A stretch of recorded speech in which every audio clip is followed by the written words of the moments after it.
আসসালামু আলাইকুম। আসেন আমার আম্মার পেঁপে বাগান দেখাই আপনাদেরকে। তার আগে দেখেন মাটির বাড়ি, আমাদের একটা মাটির বাড়ি আছে, সেটা আপনাদেরকে ইনশাল্লাহ দেখাবো। এই হচ্ছে আমার আম্মার পেঁপে বাগান।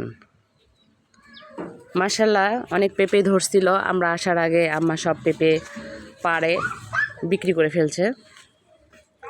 এখনও আছে কিছু, পেঁপেগুলো অনেক বড় বড়।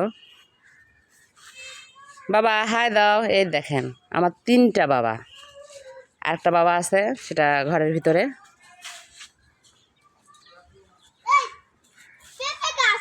হ্যাঁ বাবা, পেঁপে গাছ। এর ভিতরে একটা আম গাছ আছে, এই দেখেন এটা হচ্ছে আমরুপালি গাছ। এই পেঁপে গাছগুলোর জন্য এবার এই বছর আম গাছে আম ধরে নাই। এছাড়াও দেখেন আমার আম্মা সুপারি গাছ লাগাইছে।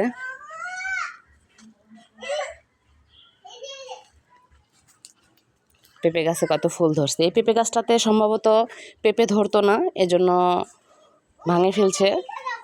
এখন দেখেন কত সুন্দর ফুল ধরেছে।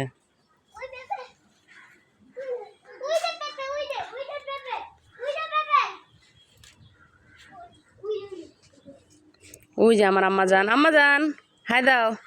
আমার আম্মা যান জুতা নিয়ে চলে আসছে।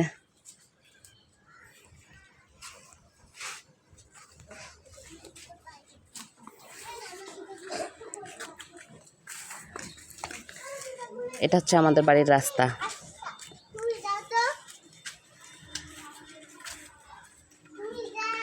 আসলে পেঁপের তরকারিটা আমার ভাজি ছাড়া আর কোনো কিছুই ভালো লাগে না, তবে গাছ পাকা পেঁপে খেতে অনেক ভালো লাগে। যদিও এখন গাছ পাকার মতো পেঁপে গাছে একটাও নাই।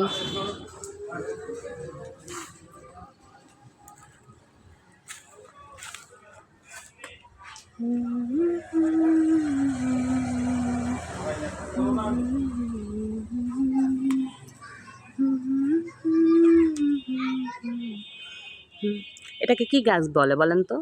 এটাকে বলা হয় মেহগনি গাছ।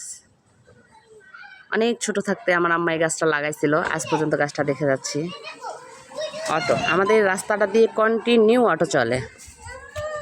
যারা মাটির বাড়ি দেখেন নাই তারা দেখে নেন। আমার বাবারও একটা মাটির ঘর আছে, ইনশাল্লাহ আপনাদেরকে দেখাবো নেক্সট ভিডিওতে। জি মা, পেঁপে আচ্ছা ঠিক আছে, কাটে তোমাকে দিব মা। এই পেঁপেটা অনেক বড় হয়েছে, এটা আমাদের জন্য আমার আম্মা রাখছে। আমার আম্মা বলছে এই পেঁপেটা থাক, আমার মেয়েরা আসলে এটা গরুর মাংসের হাড্ডি দিয়ে রান্না করা হবে।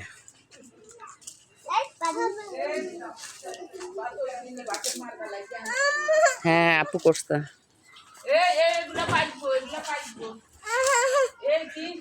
আচ্ছা এখনকার মতো এখন থাক, ইনশাল্লাহ সামনের ভিডিওতে আবার দেখা হবে।